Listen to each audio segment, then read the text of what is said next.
Bonjour, bonjour à toutes et à tous. Merci de m'avoir invité pour cette conférence, pour ce 6e forum DSI. Pardon. Merci de m'avoir invité. En fait, oh, il y a tout qui tombe. Donc, je suis ravi d'être parmi vous. En fait, je voudrais remercier l'organisation parce que c'est vraiment parfait. En fait, moi j'ai assisté, je suis là depuis hier matin, donc j'ai pu assister à toute la journée hier. C'était vraiment très bien. En fait, j'ai pu noter qu'il y avait une présence féminine importante aujourd'hui et hier. Et en fait, comme vous savez, dans l'IA, la data, finalement, la plupart du temps sont des hommes plutôt riches et plutôt blancs, qui prennent des décisions dans ce secteur enfin, le secteur de l'information.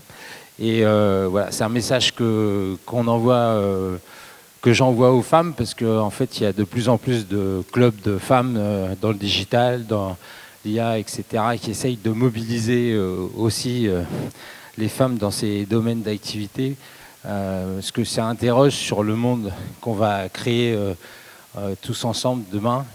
Il faut que ce monde soit en fait représentatif de voilà. Merci d'être là ce matin pour cette conférence donc de la Smart Data à la Smart Entreprise sécurisée. Permettez-moi de juste prendre un petit instant pour parler du mot smart. Quand on parle, on met du smart partout aujourd'hui. Il y a du smart city, du smart entreprise. En fait, le smart aujourd'hui, je ne veux pas en donner une définition précise, mais juste peut-être un petit retour d'expérience. Le 29 novembre, en fait, je me suis réveillé 2018. Je me suis réveillé. En fait, j'ai eu un réveil difficile avec tout le côté droit paralysé. J'avais fait un AVC pendant la nuit. Depuis, j'ai passé 6 mois à travailler 6 heures par jour. Et j'ai récupéré quasiment l'intégralité de mon côté droit. J'ai la main qui fonctionne à peu près correctement. Je ne peux pas encore jouer des arpèges en guitare, mais enfin, ça va venir. Voilà. Je pense que ça m'a donné une grande leçon de vie, en fait. Et ça m'a permis de travailler sur moi, sur mon corps et sur mon cerveau. Et je pense que s'il y a quelque chose de smart aujourd'hui, en fait, en plus de la smart data et de la smart entreprise, c'est bien en fait le corps humain. Et voilà. Donc j'aurais juste qu'on réfléchisse à ce que smart en fait a aussi comme signification. Alors je ne me présente pas, ça a été fait, mais j'ai plus de 25 expériences dans le domaine data. J'accompagne des startups depuis plus de 20 ans en France et puis également en Afrique. Et puis je travaille sur des démarches territoriales, sur du partage de la donnée. Je suis commissaire aux données pour des grandes démarches territoriales, etc. Donc la donnée, vous allez voir, on va en parler largement. Elle se partage, on crée de la valeur avec.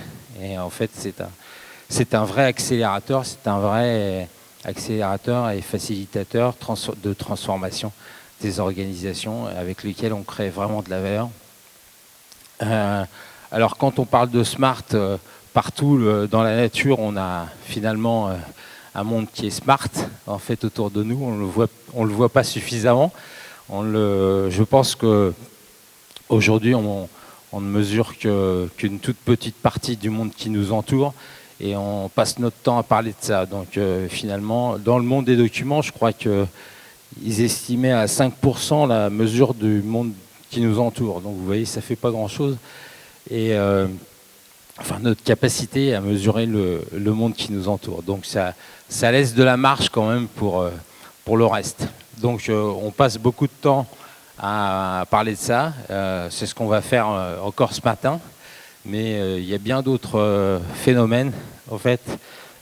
Pardon, ici, je vous ai mis un peu pour interpeller ce thème de la SMART, la communication entre les végétaux, les animaux et toute l'intelligence en fait collective des fourmis, des bonobos, etc., des dauphins. Enfin voilà, on est dans un monde qui est particulièrement smart et il faudrait essayer de le regarder plutôt que de le détruire. Quand on parle de smart, ça a été dit d'ailleurs, comment il s'appelle, c'était hier après-midi, c'est Slim, son nom, pardon, ouais, c'est ça, Slim Maspoud, qui a parlé d'émotion en fait, et alors je le rejoignais complètement parce que effectivement le smart aujourd'hui c'est caractérisé principalement par le collectif et puis l'émotionnel. On ne peut pas parler d'intelligence si on ne le met pas dans un contexte. Aujourd'hui, l'intelligence en tant que telle, elle n'existe pas. Enfin, je veux dire, l'intelligence dans l'air. L'intelligence, elle s'exprime dans un contexte donné et elle va se révéler dans un contexte donné. Et donc, nécessairement, le collectif, l'émotionnel, le contexte, c'est tout ça qui va créer l'intelligence. De plus en plus, tout le monde parle de collectif dans un monde qui est de plus en plus individuel. Donc, il y a aussi un paradoxe là-dedans.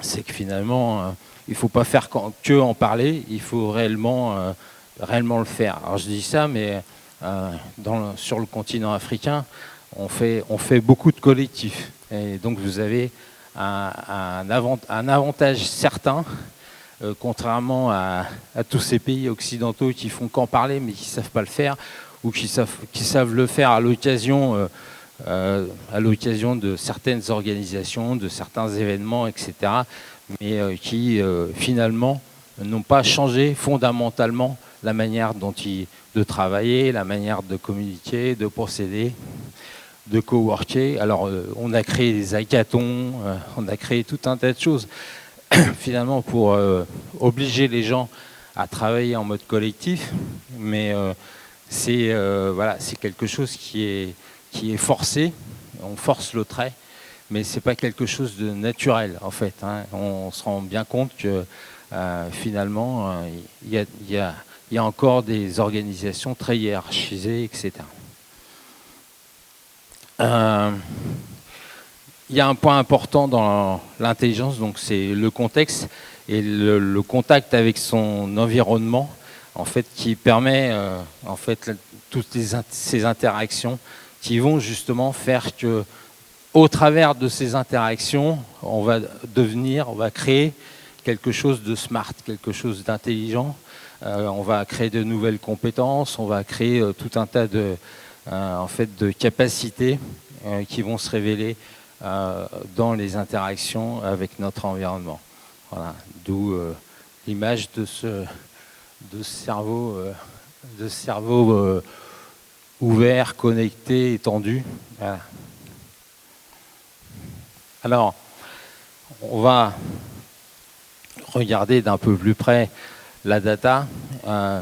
Pour arriver à la smart data, en fait, la data aujourd'hui, elle donne une lecture, elle donne sa lecture du monde, comme je vous le disais tout à l'heure. C'est des choses qu'on mesure, c'est 5% du monde qu'on mesure, donc c'est sa lecture du monde.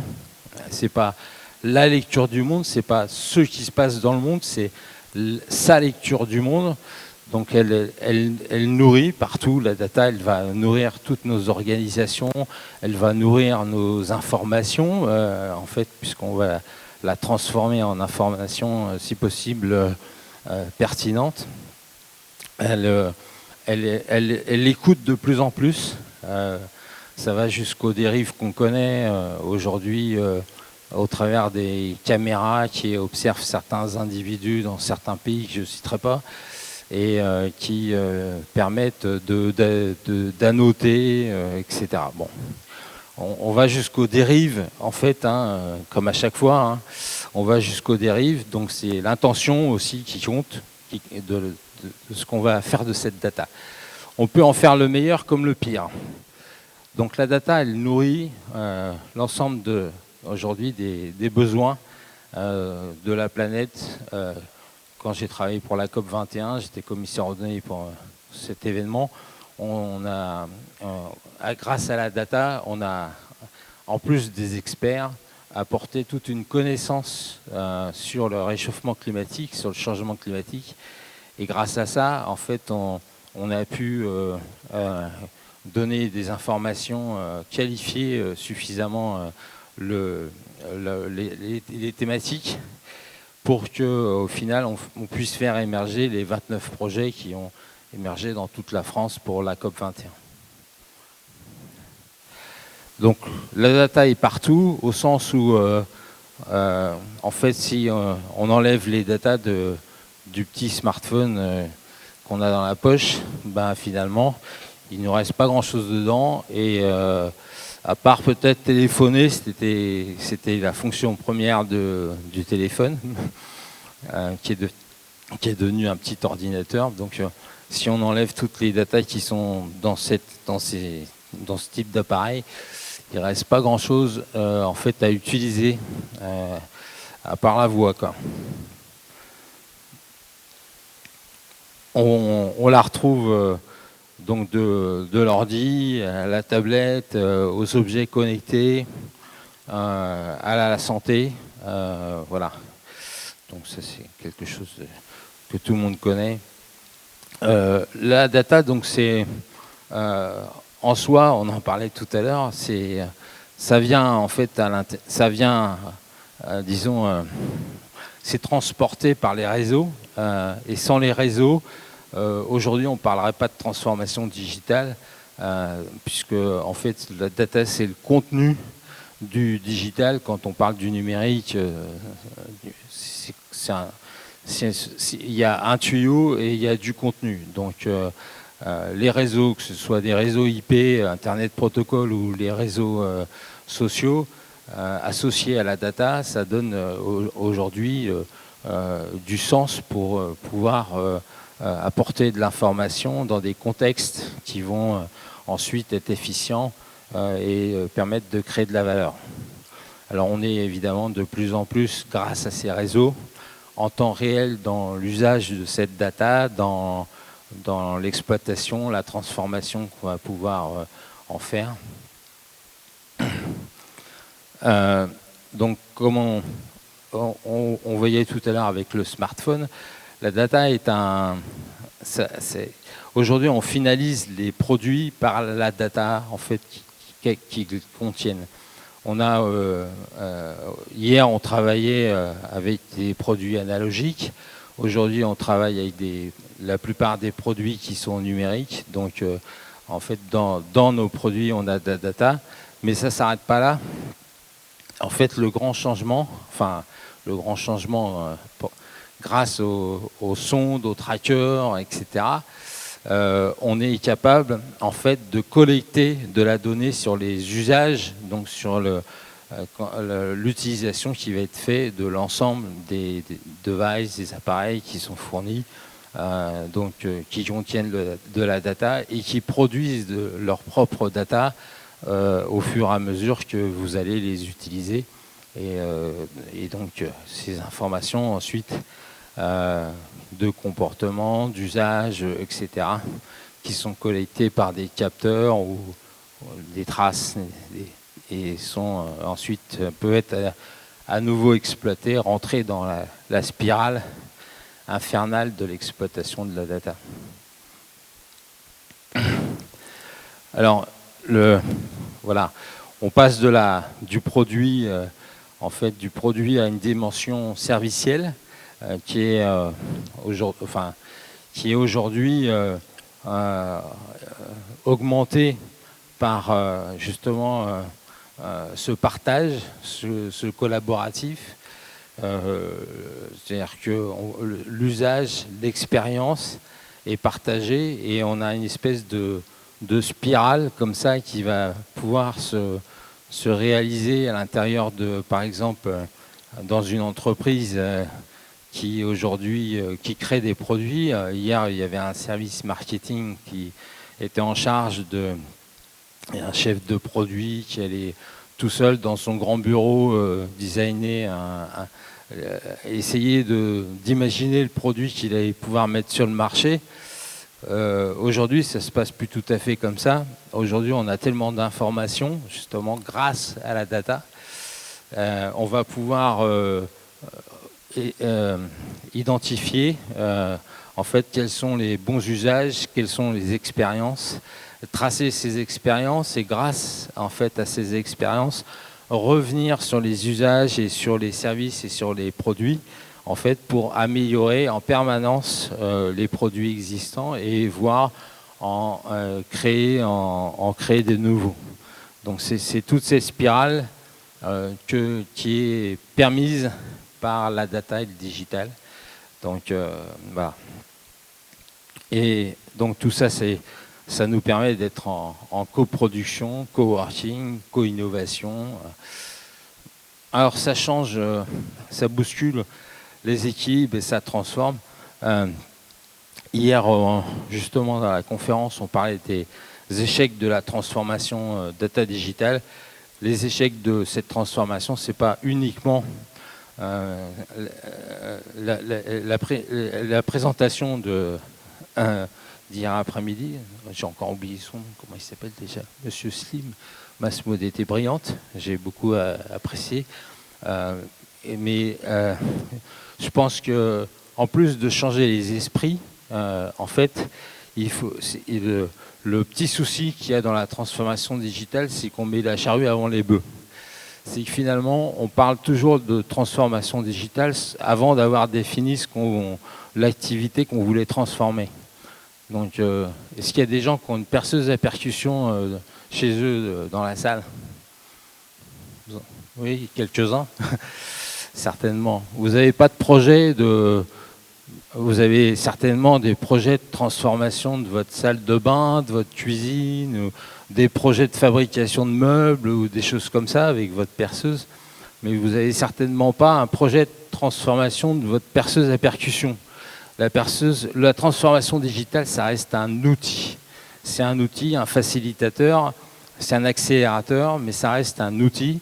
Et on ne peut pas demander en fait à un outil, un livrable. L'outil, il se met au service en fait de quelque chose d'un projet de transformation qu'on va vouloir réaliser. Mais le projet de transformation, il porte pas sur l'outil, il porte sur une dimension de son entreprise, une dimension, on va voir des exemples tout à l'heure, une dimension d'activité, etc. On doit définir une finalité et c'est en définissant cette finalité en fait qu'on va pouvoir mener à bien une transformation digitale d'une organisation qui a envie de changer, je sais pas, sa relation client, qui a envie de modifier son système de production, etc. Donc il faut commencer par poser son projet et travailler sur cette finalité, sur l'objectif de transformation digitale et pas mettre les outils, c'est-à-dire pas dire bah voilà, je veux transformer l'entreprise, je vais donner des tablettes. Moi j'ai bien rigolé avec ça. Au début de la transformation digitale dans le retail, quand j'ai passé plus de 25 ans, j'étais DSI chez GFIA et donc j'étais patron des opérations et patron de la R&D et puis du Big Data. Et dans les magasins, dans le retail, ils ont commencé la transformation digitale par donner des tablettes aux gens. Ouais, on fait de la transformation digitale en donnant des tablettes. Bah non, ça ne fait pas de la transformation digitale. Alors pire encore, en fait, quand les vendeurs avaient les tablettes, ils s'amusaient à comparer les prix en fait, de la concurrence. Donc, alors pour ceux qui vendaient toujours moins cher jusqu'à perdre de l'argent, parce qu'en fait ça fait que ça, le e-commerce, vous savez comme moi que ça, ils avaient quoi, 400 acteurs qui gagnent de l'argent dans l'e-commerce, c'est tout. On vous fait rêver avec des chiffres d'affaires qui font évidemment des progressions à 2 chiffres, parce que quand on part de zéro, c'est toujours facile de faire des progressions à 2 chiffres. Mais en fait, en termes de marge, aujourd'hui, le e-commerce, ça gagne quasiment rien. Il y a peu de gens qui gagnent de l'argent. Il y a Oscaro, Sarenza, enfin des gens qui sont sur des niches très particulières qui gagnent de l'argent. Sinon, le e-commerce, c'est indispensable. Aujourd'hui, des sites comme le site de la Fnac, par exemple, Fnac.com, vient en complément en fait, d'un magasin. Et donc, la dynamique qu'il y a entre le physique et le digital, ça crée en fait ça fait 1 + 1 = 3, ça fait vraiment une dynamique importante, ça augmente l'activité, etc. Mais le digital, le e-commerce par exemple, ça a facilité la comparaison de prix et donc la possibilité de toujours vendre moins cher et avec les robots, vous savez, les comparateurs de prix, enfin les robots comme dans la finance, comme dans tous les secteurs aujourd'hui qui sont numérisés. Vous avez des systèmes de mise à jour automatique et donc vous pouvez comme ça arriver jusqu'à partir d'un prix à 10 et puis arriver à 0 facilement en laissant travailler les robots. Hein. C'est ce qui se passe quand la bourse s'emballe, en fait, puisque les robots, alors bon, maintenant il y a des systèmes qui protègent tout ça, mais donc finalement, en fait, on peut juste détruire de la valeur si on ne prête pas garde à la façon dont on utilise cette transformation digitale. Si on l'utilise bêtement, en donnant des tablettes aux gens et en comparant les prix dans les magasins avec 2 enseignes qui sont moins chères, bah évidemment, le client, lui, quand il voit le prix moins cher, il s'en va, quoi. Donc, la transformation digitale, ça ne consiste pas simplement à donner des tablettes aux gens pour qu'ils puissent réaliser, en fait, ce qu'ils faisaient avant. Excusez-moi, je vais prendre une petite goutte d'eau.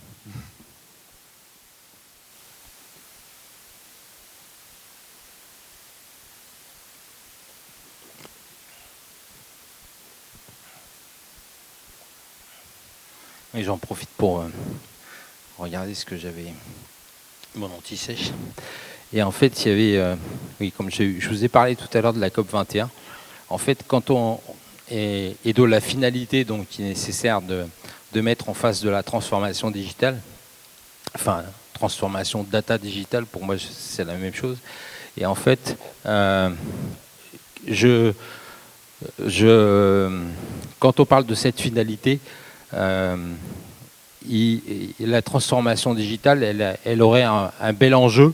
En fait, aujourd'hui, de plus en plus, on en parle, en fait, mais elle aurait un bel enjeu, c'est justement de régler le problème, enfin, d'essayer d'apporter des solutions au changement climatique et quelque part, en fait, à l'urgence climatique et sociale qu'on connaît aujourd'hui partout dans le monde. Et s'il y a une urgence, celle-là, elle est certaine. C'est aujourd'hui, c'est pas moi qui le dis, hein, c'est tous les rapports du GIEC qui viennent de sortir, je crois, il y a 15 jours, là.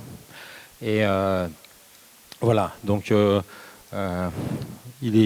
crois qu'il est urgent, je crois que c'est au mois de mai, pour vivre comme un Américain, il faut 5 planètes, pour vivre comme un Français, il faut 3 planètes, et pour vivre comme sur le continent africain, sur les pays, il faut moins d'1 planète, donc ça fait un peu enfin, je veux dire, c'est des choses qui parlent, quoi. Donc si la transformation digitale, elle a une finalité, enfin si elle cherche une finalité, je pense qu'elle peut se mettre à disposition d'aider dans ce cadre d'urgence climatique et sociale. Ah oui, j'avais oublié de vous parler des intermédiaires, des nouveaux intermédiaires. Ça, c'est un sujet qui est assez drôle parce que au début, tout le monde parlait de la transformation digitale comme quelque chose qui allait supprimer les intermédiaires. Mais en fait, ça supprime rien du tout. Ça a juste changé les intermédiaires, ça ne les a pas supprimés. Ça a modifié les milliers d'intermédiaires qu'il y avait auparavant. Ça vous les a remplacés par un ou deux acteurs intermédiaires, souvent, qui concentrent tout et qui, finalement, fait la pluie et le beau temps sur un secteur d'activité. Donc, hier, on a parlé de Thomas Cook. Thomas Cook qui avait disparu. Très bien. Mais Thomas Cook a disparu comme Kodak a disparu, comme tout un tas d'autres gens qui n'ont pas vu les marchés se transformer. Je peux vous en parler, j'ai passé plus de 30 ans dans une boîte marketing. Les marchés, on les a vus se transformer et il y a des acteurs qui sont restés immobiles et qui continuent d'ailleurs, qui sont toujours immobiles. Ils regardent passer les trains et des gens comme Kodak ou d'autres en font partie. Fuji avait pris un peu le train en marche sur la transformation avec les APS et puis ensuite le numérique, etc. Mais donc pour revenir au voyage, en fait, Thomas Cook, effectivement, il s'est pas transformé, il a juste laissé passer le train. Mais à côté de ça, il y a des acteurs en fait qui se créent, qui n'ont. Alors les gens se gaussent en disant oh c'est fabuleux. Il y a des voyagistes qui n'ont pas d'hôtel. Enfin ouais. Moi je trouve ça un petit peu, ça me choque. Ça me choque parce que finalement il y a des gens qui produisent une activité, qui investissent énormément, qui investissent du temps, de l'argent, etc. pour produire une activité. Et puis, c'en est d'autres qui vont encapsuler en fait ces activités au travers de portails. Aujourd'hui, on est dans une économie de portails, de places de marché. Et finalement, ceux qui produisent passent au second plan et donc n'ont plus les moyens de produire. Donc demain, il n'y aura plus que des vendeurs qui n'auront plus rien à vendre parce qu'il n'y aura plus de producteurs. Et les gens qui produisent, on ne leur donne plus les moyens de produire. Donc ça, c'est pas de la désintermédiation. Enfin, c'est pas de la désintermédiation, c'est des nouveaux intermédiaires. Il y a des nouveaux intermédiaires qui se placent en fait pour capter la richesse sans produire. Et ça, moi, je n'applaudis pas. Je trouve pas ça du tout en fait honorable. Enfin, je pense pas que ça mérite, en tout cas, des applaudissements. Dans cette transformation digitale, donc il y a un point qui sort aussi, c'est la personnalisation, donc, puisque de plus en plus, et ça c'était le rêve des marketeurs. Moi, quand j'étais chez GFIA, on en parlait tout le temps. Donc, en fait, on auditait les foyers, on regardait comment les comportements des foyers, et le rêve des marketeurs à l'époque, donc de tous les gens du marketing, c'était finalement d'avoir une information sur l'individu. Donc une trace sur la manière dont l'individu, lui, il allait pouvoir en fait consommer, etc. Donc voilà, en personnalisant, c'est ce qu'on a fait, c'est ce qui a été fait aujourd'hui avec les smartphones. Demain, peut-être qu'on sera tous greffés de je sais pas quoi.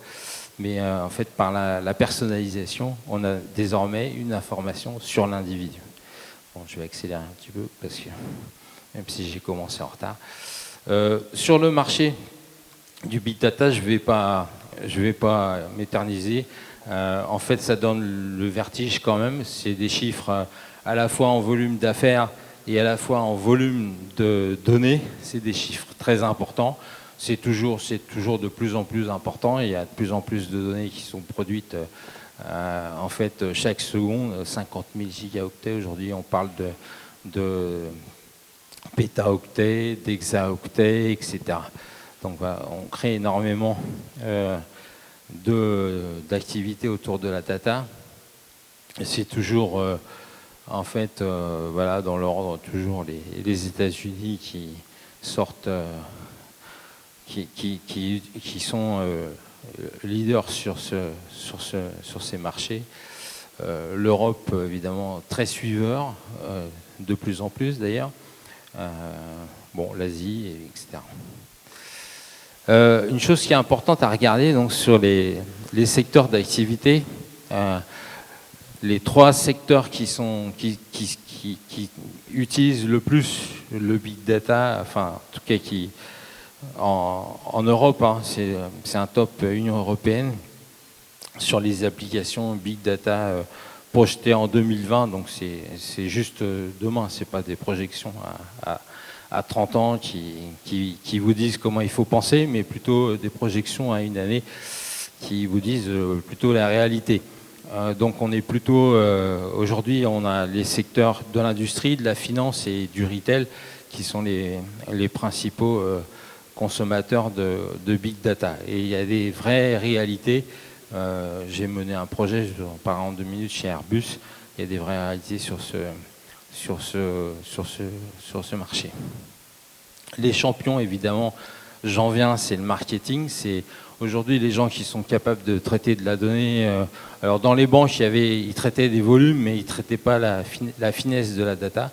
Donc nous, dans le marketing, on a toujours travaillé la finesse de la data avec la connaissance client, etc. Ensuite, on trouve la fraude qui utilise beaucoup de données, évidemment. Donc dans les banques, les télécoms, la supply chain pour tout ce qui est maintenance, etc. Et logistique et tous ces métiers, en fait. Et puis, ça c'est des chiffres de big data pareil, donc je suis partenaire avec l'Alliance, donc ils sont tout frais. Il y a le légal et le juridique qui est un peu à la traîne dans ces métiers. La data, donc ça nourrit, c'est vraiment le carburant de l'IA. Voilà, pas de data, pas d'IA. C'est de plus en plus, en fait, on a des volumes monstrueux. Alors, ce que je vous propose, c'est de regarder la smart data au travers du volume, enfin des CV, en fait, qui caractérisent généralement la data. C'est volume, valeur, vitesse, variété, véracité, pardon, visualisation. Oui, c'est ça. Et regardez avec vous ce que c'est qu'une smart data. Sous le regard du volume, c'est une data qui doit être suffisante et adéquate au volume, en termes de volume, en fonction de ce qu'on a envie de réaliser. Donc il faut que le volume soit suffisant pour pouvoir extraire des informations, pour visualiser des tendances, et que ces volumes permettent aussi d'extraire des signaux faibles qui ne soient pas des problèmes de qualité. J'attire votre attention, un signal faible, ce n'est pas un problème de qualité dans la donnée, c'est vraiment une donnée de qualité dans laquelle on a identifié quelque chose qui est en train d'émerger et qu'on va se mettre à observer de manière importante. Alors, je pourrais vous raconter plein d'anecdotes là-dessus, je ne vais pas avoir le temps. Et tout ça, ça permet, si on a suffisamment de volume, de pouvoir proposer des corrélations, donc des hypothèses, et de ces corrélations, pouvoir en sortir des vraies causalités, une fois qu'on a évidemment passé ces corrélations au regard des sciences sociales, marketing et autres. Une smart data, c'est une donnée qui est riche et représentative. Donc la richesse, c'est par rapport à de nombreuses données, des nombreuses variables en fait, qui vont nourrir les algorithmes qui sont dans l'intelligence artificielle. Donc c'est une donnée qui est adaptée plus ou moins en temps réel. Je dis plus ou moins parce qu'il y a des gens qui, par religion, ils veulent du temps réel, mais parfois il n'y a pas besoin d'avoir du temps réel, ça va vous coûter très cher d'avoir du temps réel, et puis finalement parfois c'est pas utile, donc ça demande de la haute dispo, etc. Bon, donc on n'est pas obligé de faire du temps réel, il faut faire du temps réel quand on en a besoin, particulièrement là quand on a un système de data déclencheur, c'est-à-dire que c'est la donnée qui va déclencher l'action suivante. Là, nécessairement, il faut du temps réel, ou là, par exemple, sur cette image où on voit, quand on rentre dans un magasin, il y a des données qui arrivent pour pouvoir se mettre dans un contexte, en fait, retail particulier. Donc là, effectivement, il faut du temps réel, mais on n'est pas toujours obligé d'avoir du temps réel. l'autre jour, j'assistais à une conférence sur la donnée responsable. Et il y a des gens qui travaillent sur des applications, qui étaient là dans la salle, qui travaillent sur des applications au Bénin et dans certains pays, où finalement, certains pays d'Afrique, et où ils avaient justement pas toujours de réseau, etc., et où ils travaillaient sur des applications très légères, avec des messages sur SMS, etc. Enfin, il y a moyen de construire aujourd'hui des applications responsables. Je vous le dis, c'est un vrai sujet du SIGREV, du Syntec numérique, c'est un vrai sujet en France actuellement. C'est les applications responsables, c'est-à-dire une informatique responsable, parce que évidemment ça consomme énormément. Donc ça rejoint le point du changement climatique dont on a parlé tout à l'heure. Pardon. Une donnée smart, c'est une donnée de qualité, évidemment, parce que sinon, comme je vous l'évoquais, vous allez sortir des signaux faibles qui n'en sont pas, qui sont des problèmes de qualité. Et tout ça, ben, évidemment, ça va créer de la confiance. Et on en a déjà parlé, mais la confiance, c'est évidemment une dimension très importante dans l'utilisation de la donnée. Fiabilité. Hein. C'est une... alors, la data visualisation, évidemment, c'est la porte d'entrée, c'est l'accès à la donnée, c'est ce qui va vous permettre de l'utiliser. Avoir de la donnée, c'est bien. Pouvoir l'utiliser et pouvoir bien l'utiliser, c'est-à-dire en contexte, dans un format qui est utile, qui va nous permettre de prendre les bonnes décisions, etc.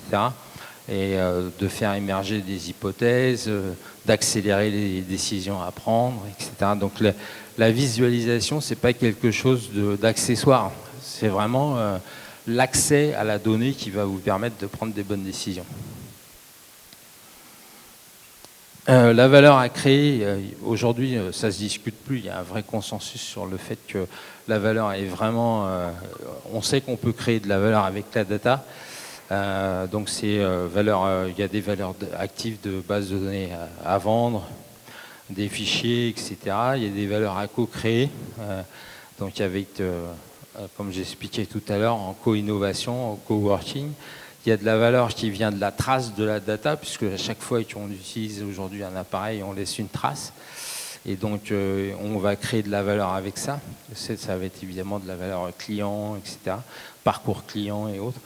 Il y a aujourd'hui, quand on parle de la valeur, on parle aussi du gratuit, évidemment, parce qu'il y a plein de gens qui pensent que quand c'est de la donnée numérique, c'est gratuit. Bah non, quand c'est gratuit, c'est vous le produit. Hein. Vous connaissez la petite chanson, quand c'est gratuit, c'est moi le produit. Donc il y a des gens qui font des milliards avec la donnée, pour ne pas les citer, les GAFA, entre autres, mais il y a d'autres gens aussi.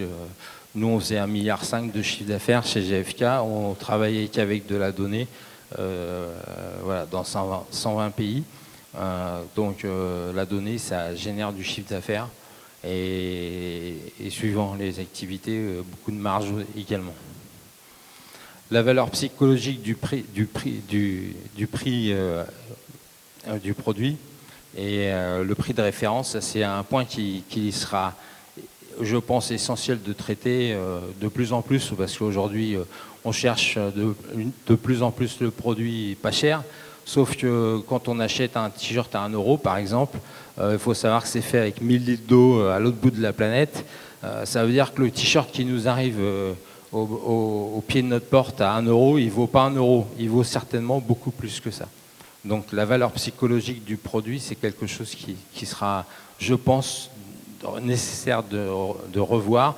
Et aujourd'hui, on voit de plus en plus de gens qui ont une consommation raisonnable et qui vont, au lieu d'acheter 10 produits qui viennent de l'autre bout de la planète et qui consomment des milliers de tonnes, des milliers d'eau, vont raisonnablement acheter la quantité nécessaire.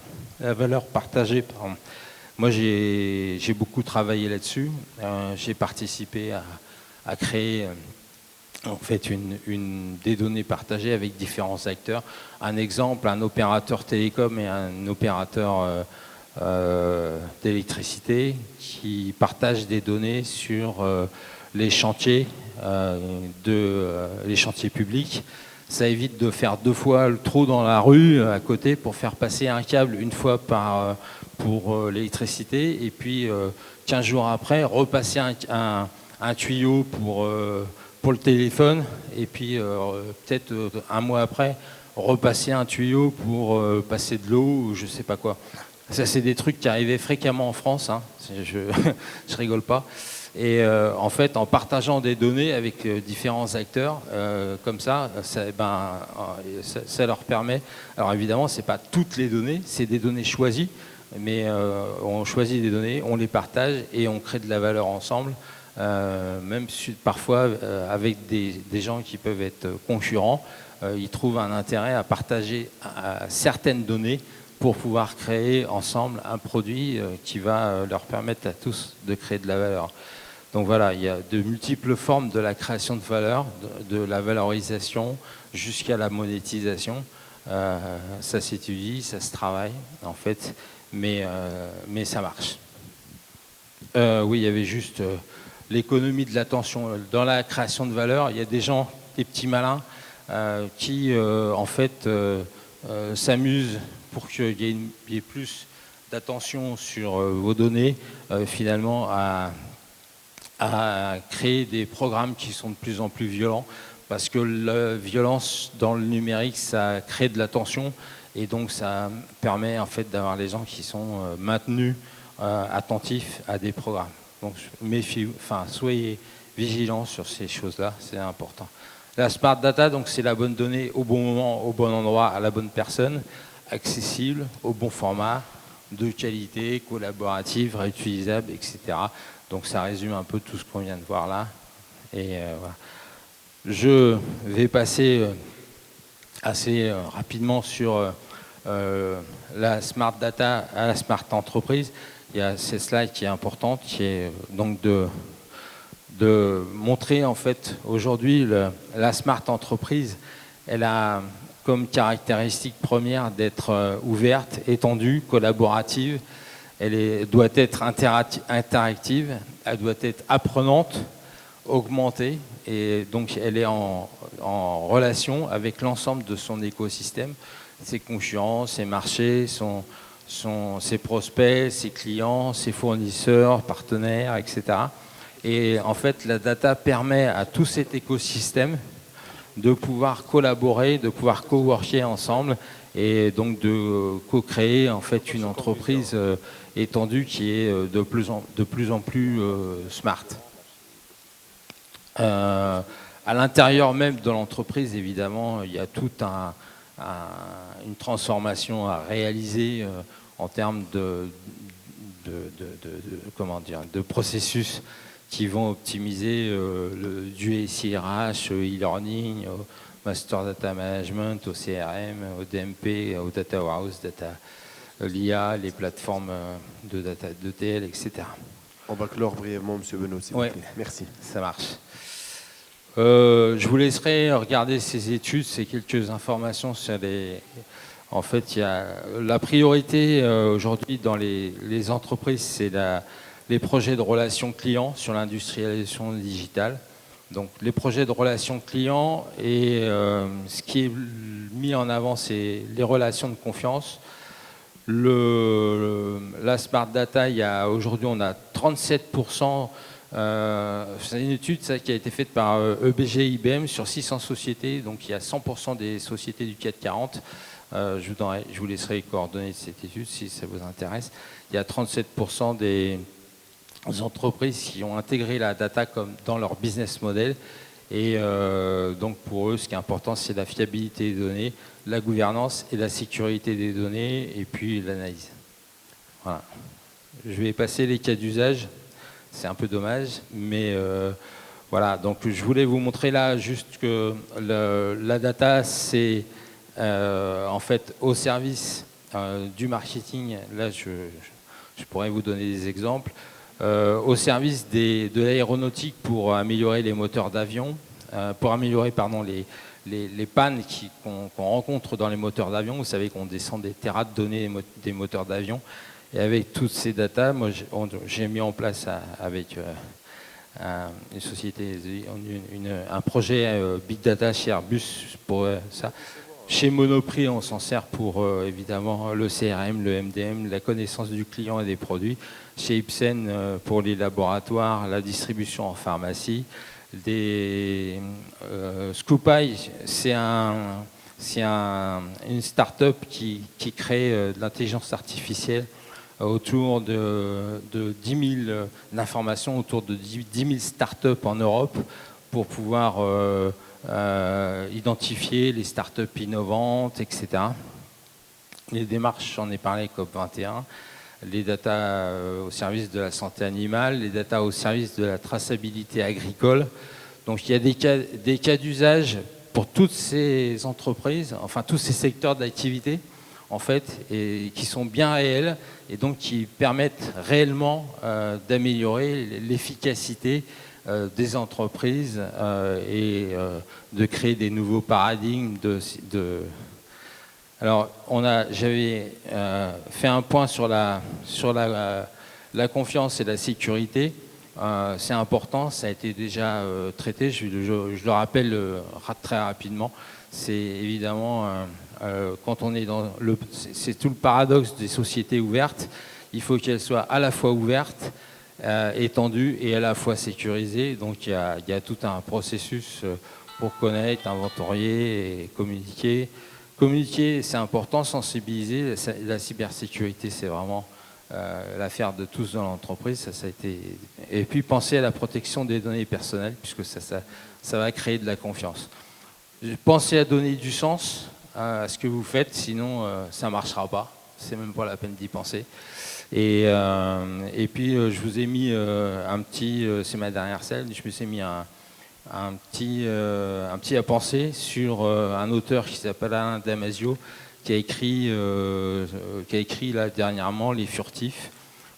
J'étais à Toulouse en rééducation quand je l'ai croisé, il a dédicacé son ouvrage. Et voilà, tous prisonniers du techno-cocon. Donc il explique comment finalement le numérique rend les gens quelque part notre société obsédée par le contrôle des individus et des données. Donc c'est un petit peu le pendant de tout ce qu'on peut faire de positif avec le numérique. C'est-à-dire que voilà, il explique un peu ça. Et puis, je vous remercie de votre attention. J'ai accéléré un peu sur la fin. On était un peu redevable de le faire. J'espère que c'était pas trop rapide. C'est pour également céder la parole à la salle, essayer d'être dans l'interaction et revenir et rebondir sur certains points essentiels que vous avez évoqués, comme le partage des données et autres. Y a-t-il des questions? Allez-y. Oui. Merci de vous présenter brièvement avant de poser la question. Merci. Merci beaucoup. Je m'appelle Majd Khalfallah. Je suis le directeur central de l'innovation et la transformation digitale à la SONED. Pour nos amis étrangers, la SONED, c'est l'opérateur national de l'eau en Tunisie, le monopole. Je reste un peu sur ma faim par rapport à votre présentation. Parce que, premièrement, j'ai vu beaucoup de transparents pour lesquels que j'ai déjà vu depuis quelques années où on présente le même transparent, on dit ça c'est de la transformation digitale, c'est l'implication du fournisseur, du client, de l'administration, de la banque, etc. avec l'entreprise. Et ça ne s'appelait pas de l'entreprise intelligente. Ce n'est pas parce qu'on prend de la transformation digitale et on appelle ça de l'intelligence qu'il y a de l'intelligence dedans. Qu'est-ce que c'est votre question en fait? Attendez. Ouais. C'est ma façon de poser les questions, excusez-moi. Je fais une petite introduction à chaque fois. Mes amis me connaissent. D'accord. Voilà. D'ailleurs, à propos d'amis, hier, j'ai fait une petite tournée lors du dîner où j'ai posé une question banale. Pour vous, c'est quoi la smart entreprise? En quoi la smart entreprise est différente d'une entreprise digitale? Est-ce que dans la smart entreprise, il y a l'implication de l'agent de l'entreprise à part les fournisseurs? Quel est le parallélisme qu'on peut avoir entre smart entreprise et smart city? Parce que là, on parle de smart. C'est pour cela que j'insiste sur le fait que pas parce qu'on prend un truc pour lequel on colle l'étiquette smart que ça devient du smart. Et merci. Ouais. Donc là, on est vraiment dans une approche, on va dire, pédagogique. Hein. Revenir aux fondamentaux, essayer de poser les questions pour être dans la définition des concepts pour pouvoir avancer. Donc finalement, pour vous, qu'est-ce que le smart? Pour justement transposer ce qu'on a déjà vu sous d'autres dénominations, si j'ai bien compris, monsieur. Donc, qu'est-ce qui fait que ce soit smart? Bah, si vous voulez, il n'y a pas de définition du dictionnaire qui donne une... Qu'est-ce que c'est qu'une entreprise intelligente? C'est une entreprise qui va utiliser l'ensemble de son écosystème pour pouvoir répondre le mieux possible, en fait, dans un contexte donné à l'ensemble des demandes et des transformations qu'elle doit réaliser. Donc pour ça, pour ce faire, elle doit se transformer, d'accord, ok, transformation digitale, mais enfin, comme je vous l'expliquais, la transformation digitale, ça n'a pas de sens si on n'a pas identifié, en fait, quel type de transformation il faut réaliser. Donc une entreprise intelligente, smart, comme on l'appelle, c'est une entreprise qui va se mettre en interaction avec tout son écosystème, son environnement, c'est ce que j'ai essayé de vous expliquer ici. Et cette interaction avec tout son environnement, elle va le faire grâce aujourd'hui à la data, justement. Et si on a respecté les règles de la smart data que je vous ai expliqué précédemment, et qu'on utilise ces règles de la smart data avec l'ensemble de son écosystème, on va être en mesure de créer de la richesse et de gérer sa transformation, jusqu'à sa transformation digitale interne, jusqu'à, pas que, on ne commence pas par la transformation digitale de l'entreprise, on est dans une relation, en fait, avec l'ensemble de l'entreprise étendue, ouverte, et c'est cette relation, grâce à la data, en fait, pas que, hein, parce qu'on peut aussi se téléphoner, mais grâce à la data, en fait, on va pouvoir avoir une connaissance en temps réel de quasiment tout son écosystème et de pouvoir collaborer, travailler, coworker avec lui et créer donc cette intelligence dont on a besoin. J'espère que ça répond à votre question, monsieur. Allez-y. Bonjour tout le monde, je me présente, Wissem Millet, je suis le DSI de groupe MyClub. Je vois pas, pardon, vous êtes où? Pardon. Il est là, juste en face de moi. Je suis là. Voilà, pardon, monsieur, excusez-moi. chemise blanche. Je vous en prie. Bonjour, excusez-moi. Bonjour. Monsieur Benoît, 2 points. Le premier, je voulais revenir sur l'e-commerce. C'est un avis, bien sûr. Je pense que l'e-commerce est une richesse pour l'entreprise et il y a beaucoup de valeur qui est créée. Bien sûr, je n'ai pas dit le contraire. Voilà, parce que si on regarde ça d'un côté comptabilité analytique, effectivement, les sites ne sont pas forcément rentables. Non, c'est pas rentable. Mais derrière, ça permet de liquider des stocks pour les outlets, ça exactement. permet de faire du cross Et canal on a une publicité. belle start-up en ce sens en Tunisie, hein, qui 100% s'appelle d'accord. Datavora, qui fait du très bon boulot au niveau commercial de l'e-commerce à l'échelle mondiale. Excellent. Voilà. Donc, sinon, mes questions sont les suivantes. Hein. On va dire, vous êtes étalé sur tellement de sujets que les questions fusent. Donc, je vais essayer d'être bref. Aujourd'hui, effectivement, la question qui se pose avec toute cette masse d'informations qui est récoltée et traitée, et qu'on sait pertinemment qu'il y a la GAFA derrière, jusqu'à où ils veulent aller. Aujourd'hui, Google, par exemple, en Europe, c'est 60 milliards, je crois, avec les données personnelles des gens. Ils prévoient d'aller à 300 milliards. Ça fait 5 fois ce qu'ils font aujourd'hui, quoi. Jusqu'où, je ne peux pas vous dire, c'est à eux de le dire. Hein. Il n'y a pas de limite, justement, et c'est ça qui fait peur. Parce qu'aujourd'hui, il y a effectivement la récolte des données, mais pour l'humanité, est-ce qu'on ne pourra pas envisager ce qui était hier de la science-fiction, une cyberguerre ou enfin, on est en train d'alimenter la cybercriminalité et il faut absolument qu'on réfléchisse à des mécanismes qu'il faut mettre en place aujourd'hui et pas attendre davantage. Exactement. Pour pouvoir préserver tout le monde. Je suis d'accord. Aujourd'hui, en fait, vous avez des alternatives. En France, par exemple, il y a un moteur qui s'appelle Quant, QWANT, qui a un Corse qui a créé ce moteur. C'est une alternative à Google. Il y a un autre moteur qui s'appelle Lilo, il y a un moteur allemand qui s'appelle DuckDuckGo.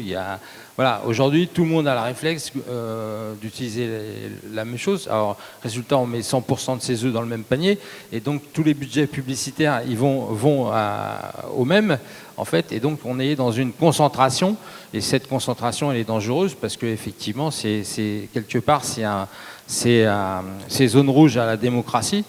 Quand vous avez un acteur qui décide de boycotter, par exemple, 200 journaux dans un pays, vous avez, dans votre moteur de recherche, vous avez 200 journaux en moins. Donc vous n'avez pas... Aujourd'hui, c'est pour ça que je vous disais, la data donne sa représentation. Sa représentation, c'est comme les algorithmes de l'intelligence artificielle. Demain, on va vous expliquer que c'est la vérité. Mais la vérité de l'intelligence artificielle, c'est les algorithmes qui ont été programmés dans cette intelligence artificielle. Quand hier, on nous disait qu'il n'y a plus d'intermédiaires avec la blockchain, c'est pas vrai. La blockchain, ce sont des plateformes qui appartiennent à des privés et dans lesquels il y a des algorithmes, et donc il y a des nouveaux intermédiaires en fait au travers de la blockchain. Donc il faut s'approprier le numérique. Le numérique est très puissant, le numérique, et je vous rejoins, je suis complètement d'accord avec vous sur la complémentarité en fait au niveau du e-commerce. Le numérique aujourd'hui est nécessaire, il est indispensable, il est très puissant. Il faut se l'approprier, il faut développer, il faut que vous ayez des systèmes souverains. En fait, dans tous les pays, il faut développer des systèmes souverains, des systèmes. On parle de plus en plus de local pour tout un tas de. On a eu une belle bataille à l'échelle mondiale en termes de souveraineté de data. Vous vous rappelez le fameux procès de transfert de données européennes vers les États-Unis pour Facebook et autres. Bref. Une question en ce sens. Vous avez parlé tout à l'heure de partage de data. Est-ce qu'on pourrait avoir dans l'avenir des mutuelles de data? Exactement. Pour des gens qui n'ont pas forcément les ressources d'atteindre un certain palier d'accès aux données? Exactement. C'est ce qu'on est en train de faire sur certaines régions. En fait, je ne vais pas vous les citer précisément, mais on travaille sur des développements territoriaux où il y a des acteurs de la région qui mettent à disposition de l'ensemble de ces acteurs une information partagée pour justement redynamiser des territoires qui ont été et c'est l'enjeu aussi également, la sécurité de la data, travailler sur ce chantier dans des pays tels que la Tunisie, où véritablement on s'appuie sur des systèmes qu'on s'approprie mais qui ne sont pas les nôtres. Donc finalement, il y a une strate qui manque, celle de l'appropriation de la data. Est-ce véritablement le prochain chantier pour les DSI et pour l'intégralité des intervenants dans cette sphère-là? Je dirais que... Vous avez parlé également des données personnelles et autres. Aujourd'hui, dans certains domaines, le domaine médical par exemple, où c'est un peu plus sensible que le retail, comment justement atteindre un certain équilibre entre cette sécurité, entre l'éthique que vous défendez assez souvent et justement cette notion de performance? Je ferai un parallèle avec l'agroalimentaire. Aujourd'hui, en France, quand vous avez des industriels, les industriels qui nous servent, qui livrent aujourd'hui une partie des biens en agroalimentaire, on ne trouve pas la qualité attendue dans ces produits. Donc de plus en plus, on est obligé de se tourner vers des produits plus à circuit court, locaux, etc. La data, c'est un peu pareil. J'avais vu un atelier, c'était chez qui déjà, je ne sais plus. C'était chez Schneider, où on parlait de edge, en fait, edge computing, où on parle de données distribuées. Donc effectivement, il y a des données qui vont être centralisées, des données qui vont être on-premise, qui vont être chez vous, et des données qui vont être en fait à côté de chez vous. Donc vous avez des données chez vous, à côté de chez vous, et à l'autre bout de la planète. Et là, il va falloir faire des choix de répartition. C'est-à-dire qu'est-ce que je mets chez moi, qu'est-ce que je mets à côté de chez moi. Donc localisé, hébergé sur des serveurs qui sont pas très loin, que je connais. Les données, elles partent pas à l'autre bout de la planète. Et puis j'en ai dont j'ai un peu rien à faire. Celles-là, elles peuvent partir à l'autre bout de la planète. Et donc j'ai moins de sécurité sur ces données-là. Mais j'ai un peu plus de sécurité sur ce qui n'est pas de chez moi. Et j'ai beaucoup de sécurité sur ce qui est chez moi, en fait, parce que j'ai besoin de ça. Donc... On va clore avec une dernière question éventuellement. Avant de finir, vous avez déjà votre micro. Très bien, allez-y. Merci. Merci Fabrice pour la présentation. Donc, je me présente à Amara Bouzaïni, donc DSUB, Groupe Société Générale. Pour la question, je vais essayer d'être rapide. Moi, ce que j'ai compris, la thématique du forum, c'est Smart Enterprise, point d'interrogation. Le point d'interrogation pour vous, Fabrice, ce que vous avez voulu dire par ça, c'est... ça veut dire qu'on va répondre par les data. Une entreprise ne peut pas devenir intelligente si elle n'exploite pas correctement les data, les données, etc. Pas que. C'est bien ça. Donc, dans cet écosystème où il y a les partenaires, les clients et tout ça, autour des data, autour d'une entreprise smart, et y compris les collaborateurs, comment créer de la confiance? Comment créer, vous avez mis à la fin... Smart Enterprise sécurisé. Vous avez ajouté le mot sécurisé. Donc, comment créer cette confiance pour que les gens, on multiplie les usages et on encourage les gens à utiliser donc, tout ce qui est digital, tout ce qui est autour de la transformation digitale. Et merci. La confiance, il faut la créer en donnant du sens. On ne peut pas raconter des histoires. On a fini de raconter des histoires aux gens, je veux dire. On les a roulés dans la farine pendant des années. Je pense qu'aujourd'hui, on accède assez facilement à la vérité au travers des réseaux sociaux, etc. Je veux dire, voilà. Donc, il y a une autorégulation qui se fait, un tamisage naturel qui se fait. Alors, oui, voilà. Pas toujours, mais en tout cas, l'information peut être accessible. Cela dit, les réseaux sociaux, pour 80% des gens, ils reçoivent, c'est une trace de ce qu'ils ont déjà fait, donc c'est plutôt abrutissant. Il y a Jacquet qui dit le numérique, ça rend les gens bêtes et je sais plus quoi. Enfin voilà, il est carrément, très négatif sur le parce qu'il dit que ça enferme en fait à l'intérieur finalement d'informations qu'on nous pousse tout le temps. Donc il y a des gens, vous êtes plutôt avertis, donc vous allez chercher les informations. Enfin j'espère en tout cas, vous allez pas attendre qu'on vous les pousse. Et donc, mais alors pour ce qui est de la confiance, il faut donner du sens, donner une finalité. Donc j'ai parlé de la data, si on exploite correctement la data, comme je l'ai expliqué, on va pouvoir créer de la valeur dans l'entreprise, mais il faut revenir sur la finalité. En fait, avant de mettre un projet transformation digitale ou data, il faut quand même parler de la finalité, qu'est-ce qu'on veut créer en fait. Et si on a un objectif, par exemple, d'urgence climatique, comment on met la data à disposition, ou si on veut réaliser une mission de transport ou quelque chose qu'on veut optimiser dans son entreprise, on met sur le devant la finalité sur laquelle on veut travailler. Et quand on met en place ce système, en fait, alors tout ou partie de ce système en interaction avec son écosystème, on arrive à créer de la valeur dans son entreprise.